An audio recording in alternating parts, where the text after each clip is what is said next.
There are thousands of Pokemon ROM hacks, but it's never uncommon to find one abandoned or left unfinished for a long period of time. So just completing one of them is an incredibly respectable task. But what if I told you there are actual series of completed ROM hacks that take place in the same world, following the same story? That's exactly what I'll be taking a look at today. A series of 4 completed ROM hacks with new regions and characters that all tie into each other and have been highly requested on the channel. But these hacks are in a pretty interesting spot, as they're all pretty old, but have been kept alive with unofficial updates all the way up until 2024, introducing new quality of life features and bug fixes. So I'll be reviewing them on how worthwhile they are to play in 2025. The first hack in the series we'll be looking at is Pokemon Victory Fire, a hack originally released in 2012. Your story begins in a small town in the region of Tyron, just having awoken from a strange dream about Victini. Your goal is pretty simple: become the greatest trainer in the region by taking on the gym challenge and defeating the Elite Four. On your adventure, you'll meet different rivals and the antagonist group Team Mirage. Now, the quality of the story is pretty basic.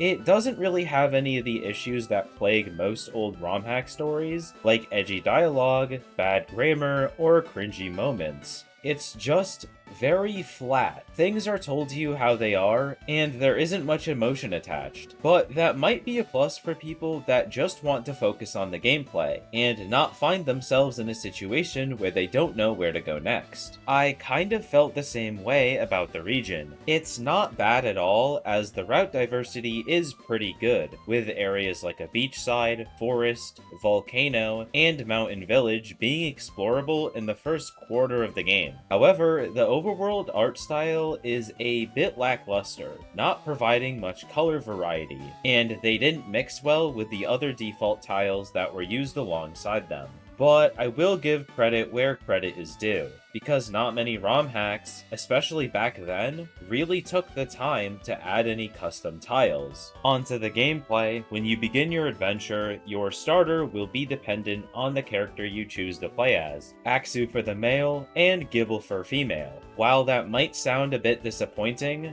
I promise there are tons of other gameplay features that make up for it, starting with one of the best parts about the hack: the Pokemon variety. You're able to catch the first 7 generations of them, and they're all spread out incredibly well, making team building very easy from the start. In fact, everything I'm showing on the screen right now are Pokemon you can find before even reaching the first gym. On the contrary, they're a bit poorly balanced, as older Pokemon have their learn sets from the generation they were introduced in. So Gen 3 and 4 Pokemon will have move pools from Emerald and Platinum respectively, but all the newer Pokemon kind of have a weird mix of their debut generation learn sets and a few goofy additions. So that obviously isn't a problem for the newer Pokemon, but the older ones will lack a lot of access to early stab and coverage moves. I also felt like the very few Pokemon type changes were kind of pointless. Like the fighting type added to Axu felt more like an extra weakness than an actual buff. But above all else, where the game didn't fail to entertain me were the Pokemon battles. Gym leaders had pretty powerful aces that often overlevel you. They could easily be a problem for your team if you weren't ready with some good resistances or super effective moves. But other than that, there weren't too many hard fights, and an overall lack of mandatory filler trainers. However, the level curve is a bit rough, as I was on par with my opponents for the first 2 gyms, but after that, there was a pretty big jump. There is an item to solve that issue though, that I'll talk about in a little bit. Moving on to quality of life, which, yes, this game does have, we first have the inclusion of the fairy type, and the physical special split. You'll also find progressing through routes to be very easy, as the longer ones will have a Nurse Joy in the middle of them to heal your team. Back to the level curve issue, there is an EXP all that you can buy in the first town, but I don't really recommend using it until after the second gym.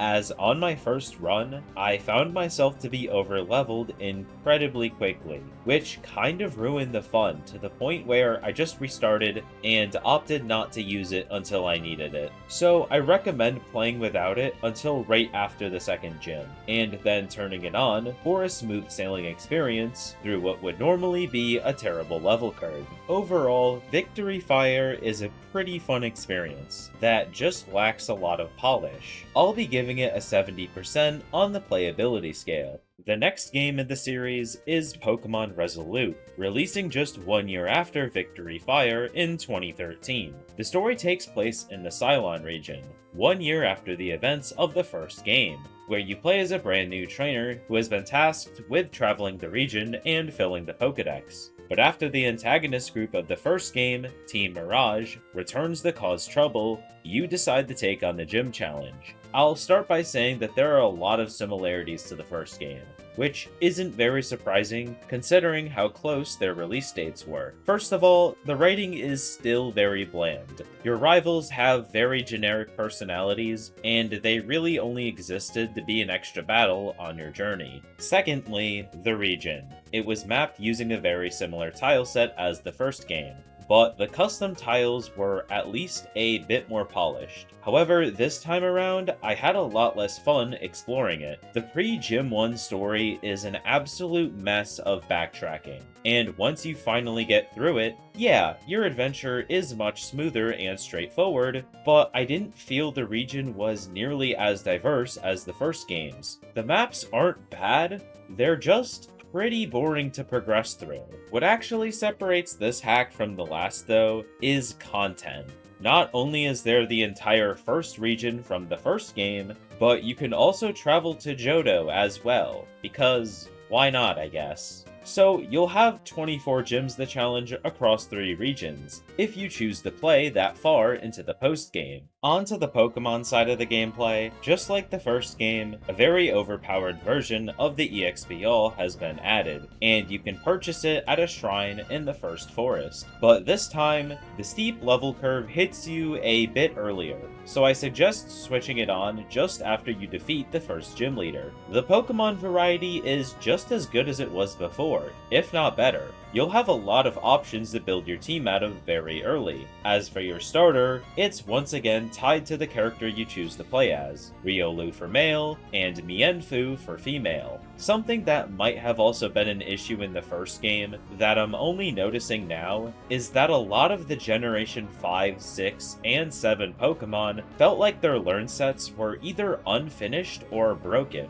as most of them only learned about 4 to 5 moves once they had reached level 25. But the moves they did learn were still good enough, and it won't take you long to get there with the EXP All. As for the difficulty, I found Resolute's gyms to be a lot easier than Victory Fire's. Their aces weren't really given any coverage moves, so they were pretty easy to deal with by just spamming super effective attacks. I'm not going to lie, this hack felt pretty identical to the first, and I probably would have had more fun if I didn't jump into it right after getting done with the first one. I'm gonna go ahead and give it a 70% on the playability scale. Before we continue, I should let you know that this video was possible thanks to the number of comments recommending it. I play a lot of Pokemon ROM hacks, so there will always be some that I'm going to miss or maybe forget about. So let me know down below what type or even names of Pokemon ROM hacks you would like me to review or showcase in the future,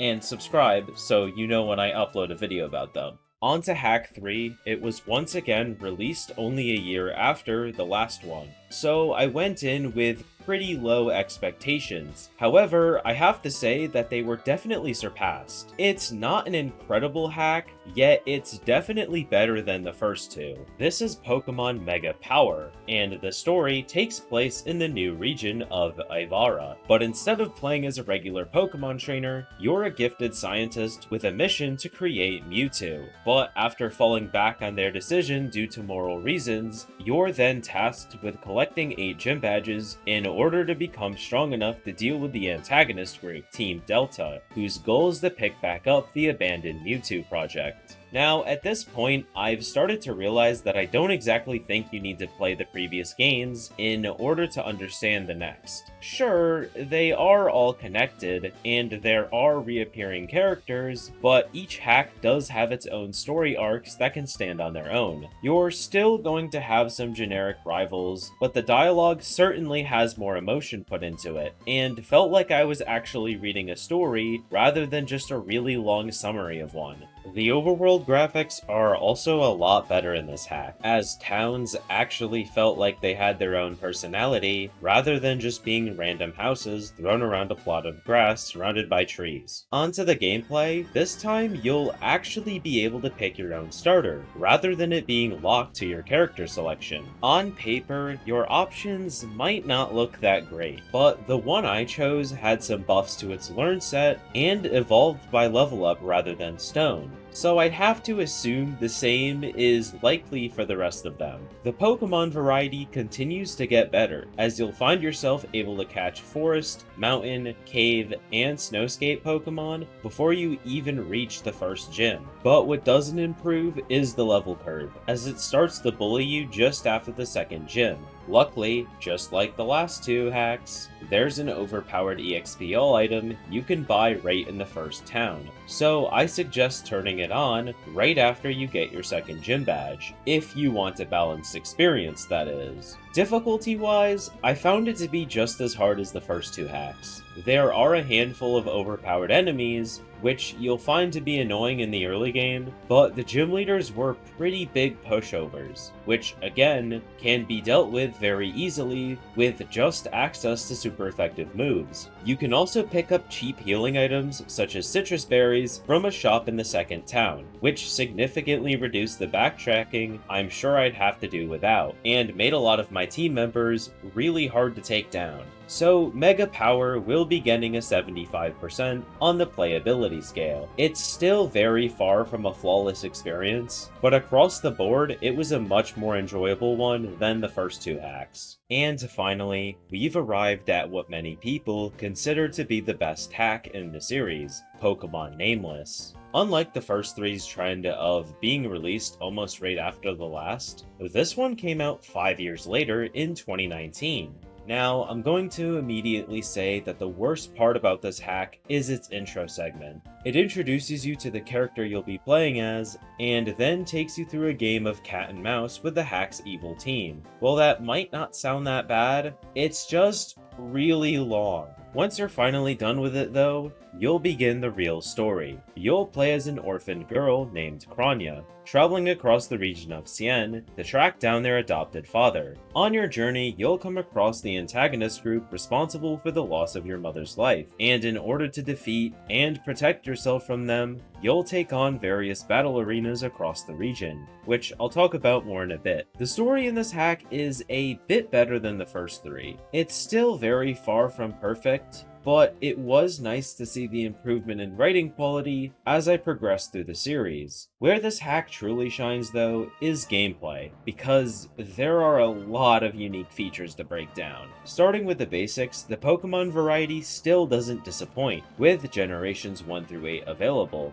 As many flaws as these hacks might have, I'm thankful that there have at least been a wide variety of options to build your team out of. As for the level curve, it can be a bit rough, and there wasn't exactly an overpowered EXP all there to solve it. Instead, there's a much more unique way to grind EXP that isn't mind-numbing and actually plays into the story. Rather than taking on a gym challenge, there are various arenas set up around the region, where you'll take on a powerful trainer tasked with defending it. Once you succeed, rather than just moving forward, you can actually choose to take the role of the defender yourself, fighting off waves of trainers attempting to take your place. Not only does this let you play the role of a gym leader, but it's also an easy and fun way to grind EXP and money. The gameplay continues to get better, as progression is handled in a bit of a non-linear way, where you can actually progress forward without completing the most recent piece of story. There will be some roadblocks, so I can't exactly call it open world, but in most cases, the only thing holding you back will be opponents with higher level Pokemon, and you can even see the recommended level for each route on signposts at the beginning of every area. To make exploring even more enjoyable, HMs have been replaced by skills, which you'll unlock as the story progresses. To top it all off, this hack also features fully functioning Mega Evolution. The previous hacks also featured some Megas, but they didn't exactly work as intended. I personally enjoyed the previous hack in this series a bit more, but Nameless is definitely the most unique hack on this list, so I'll be giving it a 75% on the playability scale. So now, let's answer the question of should you play this series? First, I'll go ahead and say that I didn't exactly enjoy the stories in these hacks. The writing to me felt very basic, and it was hard for me to feel invested in any of the characters. However, there are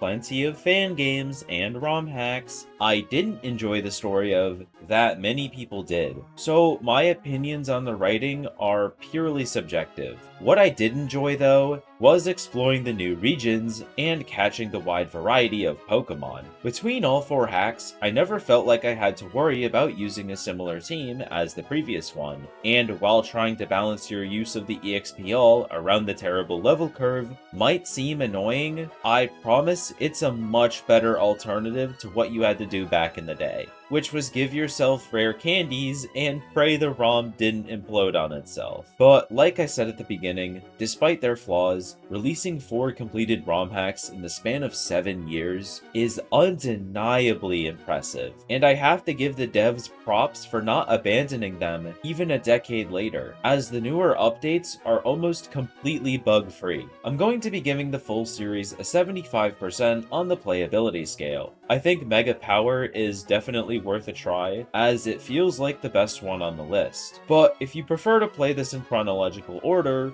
then going with the order I have them on this list is your best bet. Anyways, I hope you enjoyed this video, and of course, make sure you subscribe to not miss out on future ROM hack showcases and reviews. I'd also like to give a thank you again to my channel members for their continued support. I hope you have a nice rest of your day, and goodbye!